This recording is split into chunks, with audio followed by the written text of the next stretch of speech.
take it and you never saw anything. The $1,000 stack of bills hit the mahogany desk with a heavy thud. He needed exactly $80 to buy his daughter's asthma medicine before midnight. It would have been so easy to take it. But David didn't touch the cash. Instead, the 34-year-old single dad reached into his faded janitor uniform and pulled out something that would change this female CEO's life forever. But to understand why, we have to go back to 11:14 p.m., the night before. At exactly 11:14 p.m., the 50th floor of the Apex Holdings building was dead quiet. The only sound echoing through the sterile space was the heavy, rhythmic sloshing of water inside a yellow plastic bucket. David gripped the metal handle. His knuckles turned bone white under the harsh fluorescent lights. The motorized water pump in the main janitor's closet had broken down 3 hours into his shift. Maintenance wouldn't fix it until the morning. That meant carrying 5 gallons of water by hand down a hallway that seemed to stretch for miles. The sharp chemical smell of industrial lemon cleaner stung his nostrils. It was a smell that never really washed out of his skin, no matter how hard he scrubbed when he got home. David set the heavy bucket down on the cold marble floor. He leaned his shoulder against the frosted glass wall of an empty conference room. He closed his eyes. A sharp, burning pain shot from his right kneecap straight up to his thigh. The arthritis was flaring up again. It always did when the brutal Chicago winter wind battered the floor-to-ceiling windows. David reached into the deep pocket of his faded blue uniform. His fingers brushed against a set of keys before finding what he was looking for. He pulled out a crumpled, half-empty tube of cheap pain relief ointment. It cost him $3 at the corner pharmacy. The label promised fast relief, but it barely took the edge off. It wasn't meant for severe joint wear and tear from years of manual labor, but it was all he had. He squeezed a tiny pea-sized drop onto his calloused fingers. He didn't even roll up his pant leg. He just rubbed the strong-smelling gel directly into his knee through the cheap fabric of his uniform. The menthol burned for a second, masking the deep ache. He took a slow breath. He couldn't afford to stop working. He couldn't even afford to slow down. Not tonight. He reached into his back pocket and pulled out a small, frayed notebook. The spiral wire was bent. Inside, written in faded pencil, was a list of numbers. Groceries, $45. Gas, $3.00. Electricity, $60. And at the very bottom, underlined twice, rent. He stared at the numbers. The math didn't change no matter how many times he looked at it. He was exactly $80 short. $80. For the executives who sat in these offices during the day, $80 was the price of a quick lunch downtown. For David, it was the exact amount that separated him and his 7-year-old daughter Mia from being locked out of their apartment. If he didn't hand the landlord cash by 8 a.m. tomorrow, they would be sleeping in the back seat of his rust-eaten 2005 Honda Civic. He shoved the notebook back into his pocket. He grabbed the metal handle of the bucket. The plastic edge dug into his palm. He lifted it. The sharp pain flared in his knee again, but he clamped his jaw shut. He dropped the mop head into the soapy water, wrung it out, and pushed it across the floor. The wet strands left a perfectly clean trail on the marble. He focused on the repetitive motion. Push-pull, push-pull. He just needed to survive the next 6 hours. He just needed that paycheck. Just as he finished the main hallway, his cheap prepaid phone buzzed in his pocket. It was a harsh, vibrating sound against his thigh. He wiped his wet hands on his pants and pulled it out. The cracked screen glowed in the dim light. The caller ID read Mrs. Higgins. David's stomach dropped. Mrs. Higgins was the 68-year-old neighbor who watched Mia while he worked the night shift. She only charged him $5 a week, mostly because she felt sorry for them. But she knew the rule: never call during his shift unless it was an emergency. He answered on the second ring. Mrs. Higgins, is Mia okay? David, the older woman's voice, crackled through the terrible connection. She sounded tired. It's her breathing again. She started wheezing about 10 minutes ago. It's bad this time. David squeezed his eyes shut. He pressed the phone hard against his ear. Did you give her the inhaler? I tried. The albuterol is completely empty. I pumped it 3 times. Nothing came out. Panic gripped his chest. A new albuterol inhaler cost $60 without insurance. Insurance he didn't have. He was already $80 short for rent. Now he needed another $60 immediately. Okay, he said, keeping his voice steady so she wouldn't hear him shaking. Okay, keep her propped up on the pillows, boil some water and let her breathe the steam. I'll figure it out. I'll get the medicine. You work too hard, David, Mrs. Higgins said softly before hanging up. Trust is earned, not bought. Don't do anything foolish. David lowered the phone. He stared at the blank screen. How was he going to get $140 by morning? Stop slacking off and get moving. David jumped. He spun around. Standing at the end of the hallway was Frank.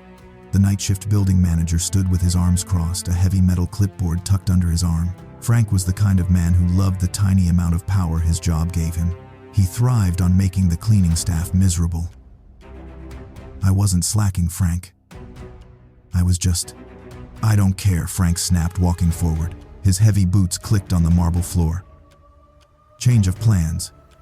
You're doing the corner office tonight. David frowned. He pointed toward the heavy double doors at the end of the hall. The CEO's office. We're not allowed in there. Victoria Sterling's office is strictly off limits to the night crew. You said it yourself last week. Frank shoved the clipboard into David's chest. I'm saying you go in there tonight. Someone spilled coffee on her imported rug right before they left. She wants it spotless by 6 a.m. You do it or I dock your pay for the whole night. Your choice. David looked at the clipboard, then down at his mop. If Frank docked his pay, he wouldn't just be short on rent. He wouldn't be able to buy Mia's medicine at all. Fine, David muttered. Frank smirked. He tossed a silver keycard onto David's cleaning cart. Don't touch anything on her desk. If anything goes missing, I'm calling the cops. Frank turned and walked away, his laughter echoing down the empty hall. David stood alone in the silence. He picked up the silver keycard. It felt heavy in his hand. He pushed his cleaning cart toward the towering mahogany doors of the CEO's office. He swiped the card. The electronic lock beeped, a sharp green light flashing in the dark. He pushed the heavy door open. But what he didn't know was that stepping into that room would unlock a secret that Victoria Sterling had spent millions trying to hide. David stepped off the cold marble of the main hallway and onto the plush, thick carpet of the CEO's antechamber. The contrast was jarring, almost disorienting. Out in the hallway, everything was sterile, hard and buzzing with the cheap hum of fluorescent lights. In here, the air felt different. It smelled of expensive, polished leather, old paper, and a faint hint of vanilla. The temperature was deliberately set, several degrees lower, a frigid, calculated chill that made the nervous sweat on David's neck turn to ice. He gripped the handle of his yellow mop bucket tighter. The small rubber wheels squeaked softly as he pushed it forward, the sound muffled by the thick carpet. According to Frank, the office should have been completely empty. Victoria Sterling, the infamous Iron Lady of Apex Holdings, was known throughout the building for working late, but even she had her limits. Her private elevator usually descended to the underground executive parking garage no later than 10 o'clock. David approached the massive double doors of the inner corner office. He held his breath and swiped the silver keycard through the reader. A red light flashed. Error. His heart slammed against his ribs. A cold sweat broke out across his forehead. If the silent alarm tripped, building security would swarm the 50th floor in less than 60 seconds. He wiped the magnetic strip on the leg of his pants, his hands shaking slightly. He took a deep breath, steadied his hand, and swiped it again. This time the small light turned green, followed by a soft, heavy mechanical click. He pushed the door open just a fraction of an inch. He expected darkness. He expected the quiet emptiness of a deserted office. Instead, a dim, warm light spilled out through the crack, casting a long shadow across the carpet. It wasn't the harsh overhead lights. It was the soft glow of a desk lamp. David froze, every muscle in his body locked up. He didn't hear the hum of a computer monitor or the rustle of paperwork. He heard something else, a sharp, ragged intake of breath, a sound of suppressed pain. Someone was in there. David's instincts screamed at him to back away, to pull the door shut and run back to the safety of the janitor's closet. But Frank's threat echoed in his mind. Dock your pay for the whole night. If he didn't get that coffee stain out of the imported rug, he wouldn't get paid. If he didn't get paid, he wouldn't be able to buy Mia's albuterol inhaler. He pressed himself flat against the wood-paneled wall of the antechamber. He pushed the heavy door open just one more inch, trying to peer inside without exposing himself. He counted in his head. 1, 2, 3, 4, 5. If the night patrol security guards were doing their rounds, They would pass by the glass walls of the outer hallway in exactly 5 seconds. He held his breath, ignored the burning pain in his knee, and peeked through the narrow gap. The corner office was massive, lined with floor-to-ceiling windows that overlooked the glittering, endless grid of the Chicago skyline. But David didn't look at the breathtaking view. His eyes locked immediately onto the figure standing near the center of the room beside a sprawling mahogany desk. It was Victoria Sterling. She was alone. She had taken off her tailored thousands of dollars designer blazer. It was draped carelessly over the back of a high-end leather chair. She stood with her back to the door, wearing only a pristine white silk blouse. But something was horribly wrong with her posture. She wasn't standing tall and commanding. She was hunched over, her shoulders trembling. David watched, paralyzed by confusion and fear, as the CEO of one of the city's most powerful financial firms reached behind her back. Her hands were shaking violently. Slowly, painfully, she unclasped a heavy medical-grade steel rib brace that had been hidden beneath the loose fit of her blouse. She let out a low, agonizing groan as the rigid brace fell to the carpeted floor with a muffled thud. The silk blouse clung to her skin, and in the warm glow of the desk lamp, the fabric became slightly translucent. Through the thin white silk, David could see exactly why she was wearing the brace. The entire left side of her rib cage was covered in dark, purplish-black bruising. It wasn't just a minor bump or a clumsy fall. The discoloration was massive, spreading across her side and back. It looked like she had been repeatedly violently struck. This was the woman the financial magazines called the Iron Lady. The woman who fired senior executives without blinking. The woman who commanded boardrooms full of powerful, aggressive men. And here she was in the dead of night, when she thought everyone had gone home, hiding a brutal, devastating secret beneath her expensive clothes. David was so stunned by the vulnerability of the scene that his grip loosened. The wooden handle of his mop slipped from his sweaty fingers. He desperately lunged to catch it, but his calloused fingertips only brushed the smooth wood. Clack. The wooden handle hit the door frame. It wasn't a loud noise, but in the dead, echoing silence of the 50th floor, it sounded like a gunshot. Victoria Sterling froze instantly. Her trembling stopped. The silence that followed was thick and suffocating. David clamped both of his hands over his mouth, trying to stifle the sound of his own ragged, panicked breathing. He squeezed his eyes shut, pressing himself harder against the wall, praying to God she hadn't noticed. Praying she would just think it was the building settling or the wind against the glass. But then Victoria spun around. Her eyes locked onto the crack in the door. They locked directly onto David.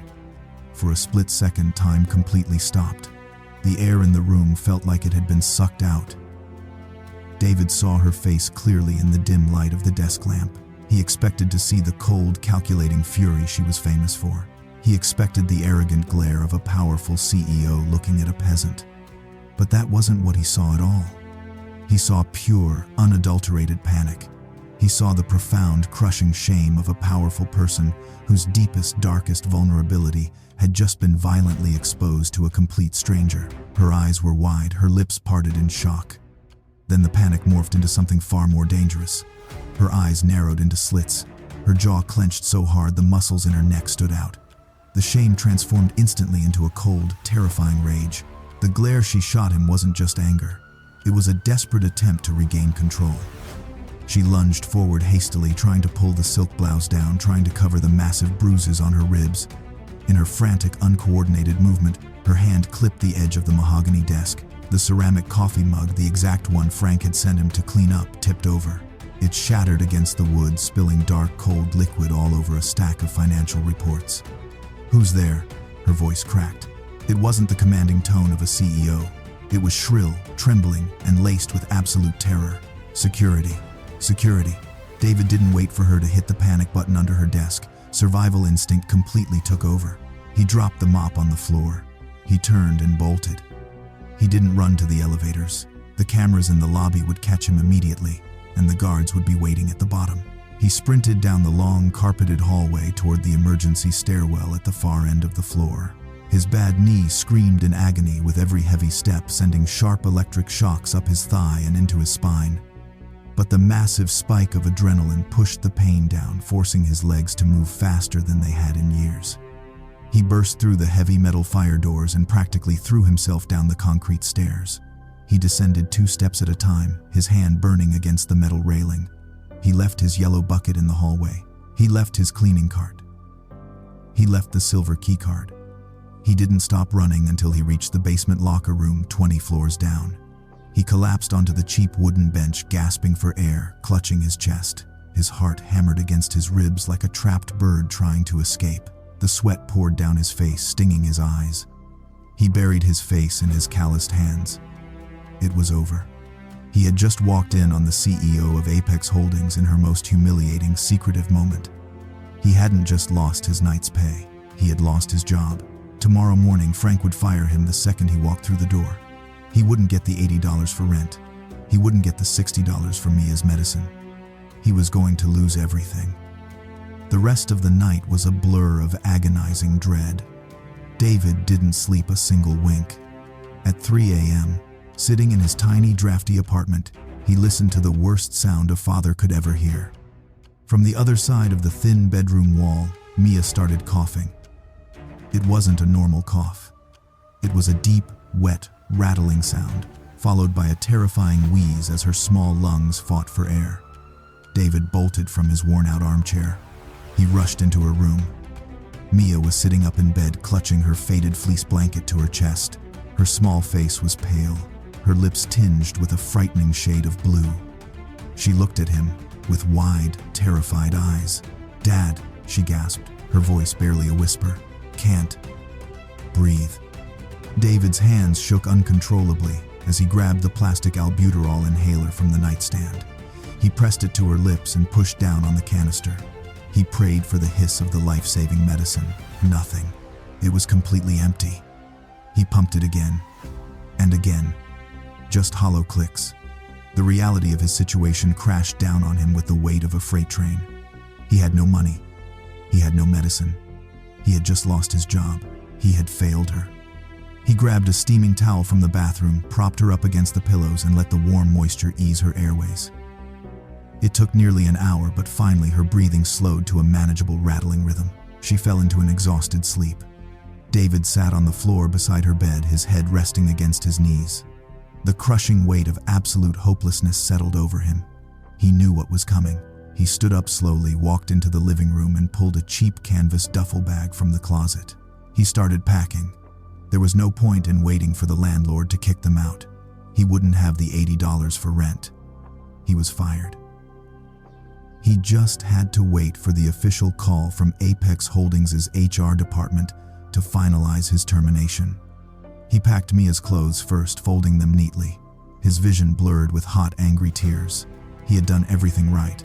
He worked 3 jobs. He kept his head down. But the world didn't care. He zipped the bag shut, just as the cheap digital clock on the microwave clicked to 6 a.m. At that exact second, his prepaid phone rang. The shrill ringtone made him jump. David stared at the screen.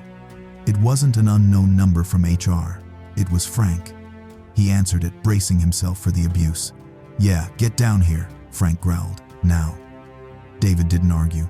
He asked Mrs. Higgins to keep a close eye on Mia, promising he would be back in an hour to figure out the medicine. He walked the 6 blocks to the Apex Holdings building. The crisp Chicago morning air bit at his face, but he was completely numb to the cold. When he walked through the service entrance, Frank was waiting. The building manager wasn't yelling, which was unusual. Instead, Frank had a sickening, triumphant smirk plastered across his face. He held a thick piece of expensive, cream-colored cardstock in his hand. He shoved the paper into David's chest. "Looks like you finally screwed up bad enough, huh?" David looked down. It wasn't a termination letter. It was a summons. "The CEO wants to see you in her office," Frank said, his smirk widening. "Personally. First thing this morning. I don't know what you stole or what you broke, but when Victoria Sterling calls a janitor to the 50th floor, you're not just fired. You're going to jail. Good luck, scum." Frank turned and walked away, whistling a cheerful tune. David stood frozen. He wasn't just fired. She was going to press charges. She was going to make sure he was locked away so he could never tell anyone what he saw. He thought about Mia. If he went to jail, she would go into the foster system. His hands gripped the hem of his faded blue shirt. His knuckles turned white. He couldn't run. They had his address, his social security number. If he ran, they would just send the police. He had to face her. He had to beg. David walked to the executive elevators. He swiped the silver keycard Frank had left him. The doors opened smoothly. He stepped inside, and the elevator shot upward, carrying him toward his executioner. The doors slid open with a soft ping. He walked across the plush carpet of the antechamber. The heavy mahogany doors of the CEO's office were slightly ajar. They slowly, silently drifted open as he pushed against the polished wood. But this wasn't a firing. It was something else entirely. The morning sun was just beginning to break over the horizon, casting long, sharp beams of pale golden light across the massive corner office. The room was immaculate. The shattered ceramic coffee mug from the night before was completely gone. The dark stain on the expensive imported rug had been scrubbed clean. Every file, every pen, every chair was in its perfect designated place. It was as if the humiliating, chaotic scene David had witnessed had never happened at all. Victoria Sterling stood at the far end of the room. She was dressed in a pristine, sharp black designer suit. The tailoring was flawless, masking any hint of the bulky medical brace she was surely wearing underneath. Not a single wrinkle marred the fabric. Not a single strand of her sleek hair was out of place.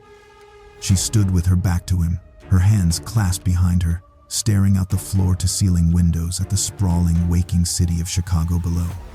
She didn't turn around when the heavy mahogany door clicked shut behind him. The power dynamic in the room was suffocating, pressing down on David's chest.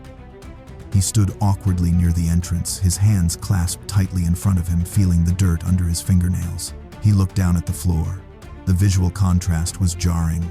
Resting near the edge of the plush, hand-woven Persian rug were her sleek black stiletto heels. Just a few feet away were David's scuffed, heavy steel-toed work boots, the cheap leather peeling at the front, permanently stained with industrial floor wax and grime. 30 seconds passed. A full, agonizing 30 seconds. The silence stretched out thick and heavy. David knew exactly what she was doing. It was a deliberate, calculated tactic used by powerful people to make their subordinates feel small, to let the anxiety build until they broke.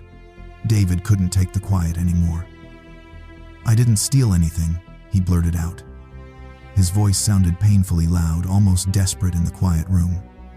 "I swear to God, Miss Sterling, I just went in to clean the coffee spill like Frank told me to. I didn't see anything. I won't say anything to anyone."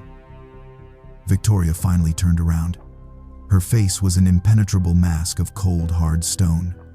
The vulnerable, panicked, terrified woman from the night before was completely gone. She had been locked away behind impenetrable walls of money, status, and raw corporate power.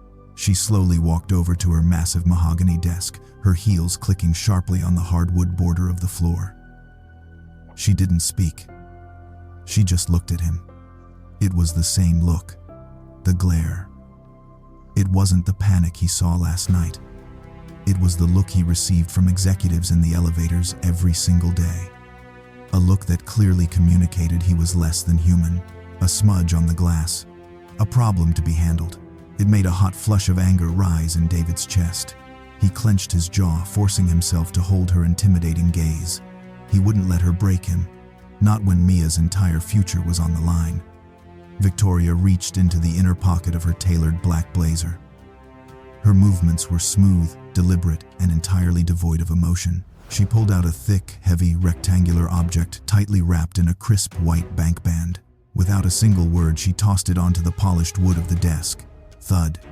David stared at the thick, rectangular stack of bills sitting on the polished mahogany desk. It was exactly $1,000. He didn't need to count it. He could tell just by looking at the crisp, tightly packed edges of the new $100 bills. 10 of them wrapped in a pristine white bank band. "I have a very thorough, very expensive security team," Victoria Sterling said. Her voice was flat, clipped, and completely devoid of any human inflection. It was the voice of a machine executing a program. "I know exactly who you are, David. I know you work 3 different minimum wage jobs just to keep the lights on. I know you are exactly $80 short on rent for a basement apartment that is barely habitable. And I know your 7-year-old daughter Mia suffers from severe chronic asthma." David's blood ran ice cold. A wave of nausea hit his stomach. He felt incredibly violated. The fact that this powerful CEO had pulled up his entire tragic life story, His deepest fears and failures in the span of a few short hours made him feel completely, utterly powerless. He felt naked under her gaze. I also know, Victoria continued, her cold, calculating eyes tracking his every micro-reaction, that you saw something last night that you shouldn't have seen. Things in my world operate on a very simple, undeniable principle of leverage. Right now, you believe you have leverage over me. This money is to ensure you never ever use it. She reached out with one perfectly manicured finger and pushed the stack of bills a few inches closer to him. It made a soft, sickening scratching sound against the polished wood of the desk. Take it, she ordered. Buy the albuterol inhaler. Pay your miserable landlord. Buy your kid a hot meal. And forget you ever opened that door. David stared at the money. The crisp green paper seemed to glow under the warm light of the desk lamp. It was exactly what he needed. No, it was infinitely more than he needed. With $1,000, he could pay rent for 2 full months in advance. He could buy a massive stockpile of asthma medicine, ensuring Mia never had to gasp for air in the middle of the night again. He could buy her a new thick winter coat instead of letting her freeze in the same thin, patched jacket from last year. All his immediate crushing problems would vanish in a single instant. The suffocating weight on his chest would finally lift. All he had to do was reach out and take it. He slowly lifted his right hand. His calloused, scarred fingers trembled violently as they hovered just inches above the crisp $100 bills. His exhausted mind screamed at him to grab it. "Do it for Mia," a voice whispered in his head. "Just take the money." But then the soft, tired voice of Mrs. Higgins echoed loudly in his memory. "Trust is earned, not bought. Don't do anything foolish, David." If he took this money, he wasn't just a desperate father trying to survive a cruel world. He was a blackmailer. He was accepting a dirty bribe from a woman who was actively, dangerously covering up a brutal case of domestic abuse. If he took that money, he would have to look at Mia tonight, look into her innocent eyes, knowing he had sold his core integrity to the highest bidder. He would become just as corrupt, just as morally bankrupt as the ruthless executives he despised. He looked down at the money. Then he slowly raised his head and looked directly into Victoria Sterling's cold, dead eyes. He pulled his hand back. Victoria's perfectly sculpted left eyebrow twitched upward a fraction of an inch. It was a rare micro-expression of genuine, unscripted surprise, but it was almost instantly masked by a flash of deep annoyance. "What is the problem?" she asked, her tone hardening into a sharp edge. "Is it not enough? Are you getting greedy, David? I can easily double it, but I highly suggest you do not push your luck with me." "It's not about the money," David said quietly. His voice didn't shake. It was remarkably steady. For the first time since he walked into the massive office, he stood up perfectly straight, rolling his shoulders back and deliberately ignoring the sharp, burning pain in his bad knee. He reached his hand deep into the faded, lint-filled pocket of his blue janitor's uniform. Victoria flinched slightly, taking a half step backward.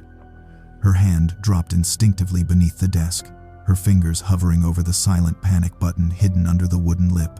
In her cutthroat world, sudden movements meant danger.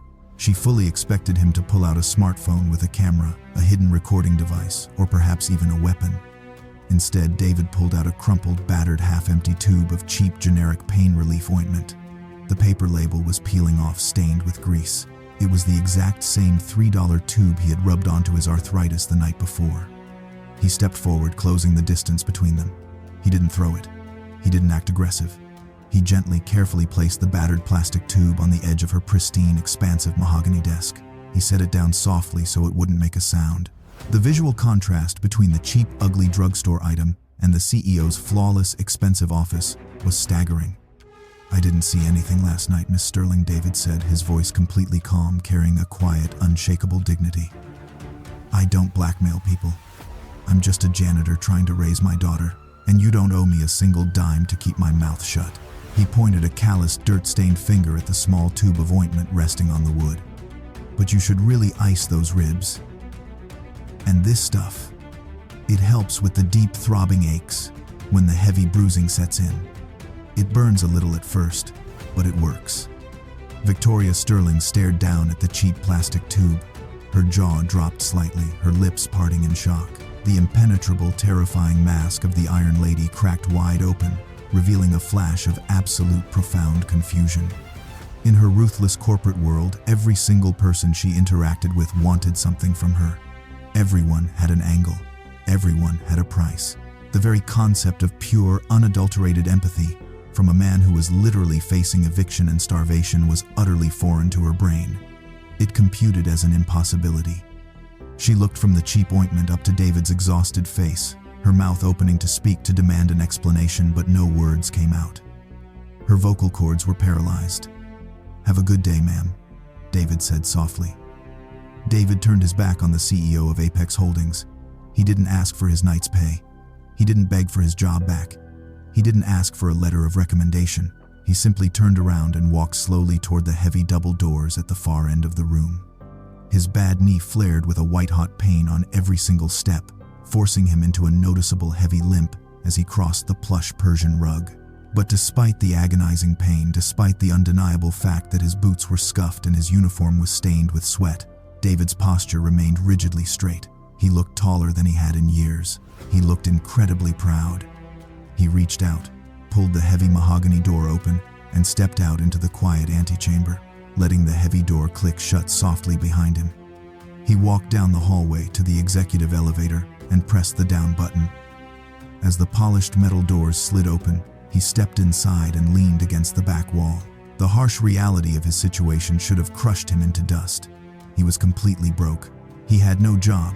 In a few short hours, he would have to look his angry landlord in the eye and admit he couldn't pay the rent. He still had absolutely no idea how he was going to afford Mia's life-saving medicine.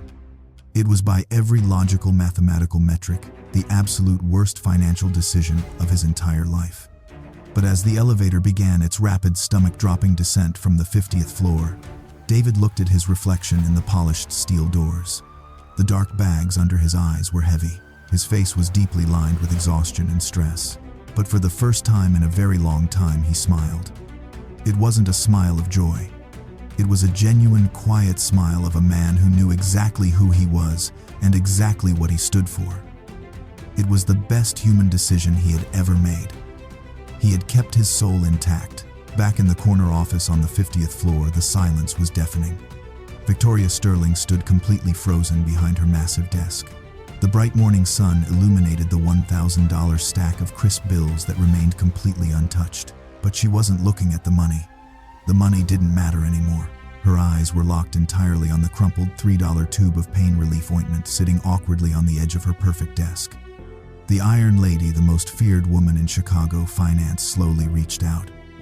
Her perfectly manicured fingers, trembling ever so slightly, closed around the cheap plastic tube. She picked it up, feeling the dents in the plastic, and brought it close to her chest, holding it like a precious artifact. She squeezed her eyes shut. And for the first time in over a decade, Victoria Sterling began to cry. The thick, impenetrable ice that had encased Victoria Sterling's heart for the last 10 years began to shatter. She stood alone in her massive office, the early morning sunlight, catching the tears that finally spilled over her perfectly contoured cheeks.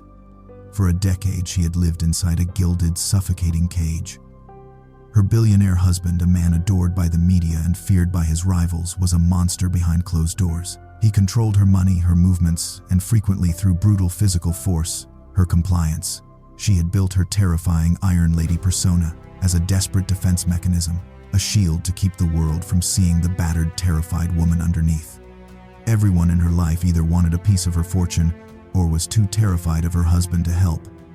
But here, sitting on her desk, was a $3 tube of ointment left by a man who had absolutely nothing. A man who was one missed paycheck away from homelessness, yet had looked at $1,000 in cash and chosen his conscience instead. He hadn't wanted leverage. He had just wanted her to stop hurting. Victoria slowly lowered herself into her expensive leather chair. She didn't look at the untouched stack of money. With trembling hands, she unscrewed the cap of the cheap ointment. She pulled her silk blouse away from her bruised ribs and gently applied the gel.